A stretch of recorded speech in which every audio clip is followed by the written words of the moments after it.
Hi. Hi. My name is Maya Wise, and I'll be reading about The Kindness of Strangers, written by an anonymous person in Berkeley, California. It was about 1 p.m. on a Saturday. It was unseasonably warm, and I had swiped my running shoes for flip-flops after practice. I hadn't been home in 36 hours. I sat on a bench in the bus shuttle and ate my veggie burrito with my fellow bus riders. The bus came on time, and I let them go in front of me, struggling to balance my takeout bag on my gym bag and pull out my Clipper card at the same time. I succeeded, and the little machine beeped disapproval. I looked around for a seat in the half-full bus, and that's when I sat across from you. You looked like you were maybe a nurse or somebody's loyal secretary. You were wearing a gray sweater over a white button-down shirt and a dark blue skirt that went far past your knees. You were not overweight exactly, but you had real woman curves that told me you were not afraid for a second helping. But it was your eyes that made me want to sit across from you. They were somewhat brilliant and cutting despite their darkness in the way you must associate with clear blue eyes. I suddenly felt ashamed of all my crap and realized what I must have looked like. I blushed as I moved past you to sit in the seat next to the window.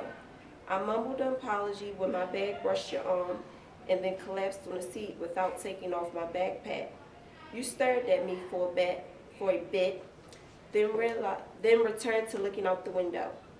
As the bus door closed, a man even disheveled than me, who was very obviously homeless, stuck his hand through the doors. Almost immediately, he launched into a monologue about how he had lived in Berkeley since 1981. We rode like this for a couple minutes, the entire bus silent, except for the homeless guy. The bus stopped in the gourmet ghetto to pick up someone.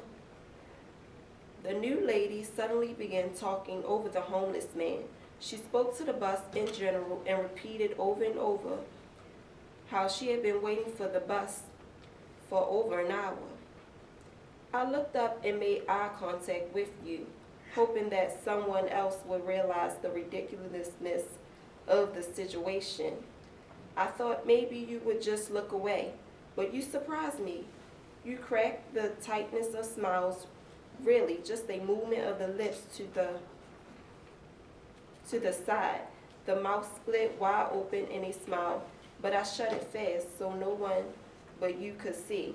The two non-sensual people's monologues went up in volume subtly, and I had to suppress the laugh. Well, you caught my eye and gave me a real teeth and all smile. I let a little chuckle out in surprise and let the humidity spread between us. All the tension went out of me, and I leaned back in my seat, basking in the beauty of the kindness of strangers. Then you said something I didn't hear, so you leaned forward and I leaned forward. Our faces were inches away from each other, and I could see every tiny freckle.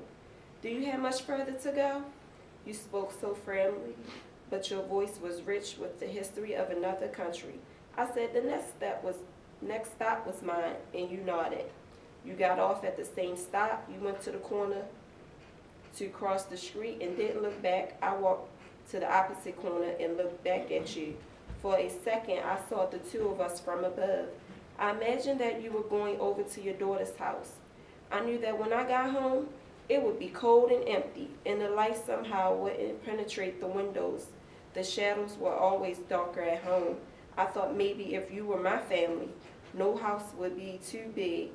I wondered if I could ever give love to a stranger in the way you did.